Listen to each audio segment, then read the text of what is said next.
আচ্ছা মা মায়া ইয়ার ব্রিজ লাগাইছো কে রে?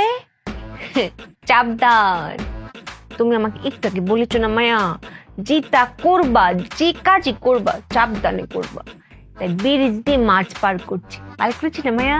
খুব বালা করছো। তে মাছ যে পার করছো, এই মাছ উল্টান লাগতো না?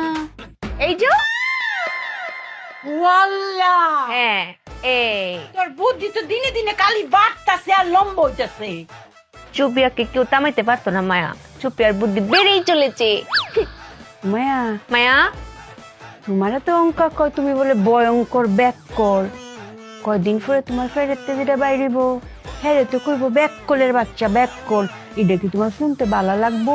এই তখন চিন্তা হইল না, কোন বুদ্ধি বাইর হইল না যে আবিষ্কারের অঙ্ক করবো। আর নাই কয়টা দিন। হ্যাঁ মায়া, কেরে মায়া, আমার বুদ্ধি এটা দেখে ইংসা না ইংসা, জানি তো আমি তোমার পেট থেকে বেরিয়েছি না, কই আমারও তো কইছে না বেককুলের বাচ্চা বেককুল, তা আমার পুত্রে কইতে কারে?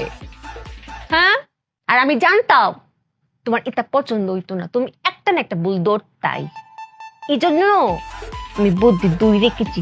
ওয়াল্লা গো, এইটার পরে কি আরো বুদ্ধি আছে নাকি? তাই তা দেহা এটা হচ্ছে বর্ষি বুদ্ধি। ও মায়া মায়া গো, হ্যাঁ বর্ষি দিয়ে মাছ মাজা হ্যাঁ, জন্মে শুনছি না। শুনছো না দেখছো না, আবার দেখো দেখো, এই যে মাছটা চাললাম, এখন এই বসি দেবার উল্টাতে পাল্টাতেও পারবো, কমতি লাগতো না। ও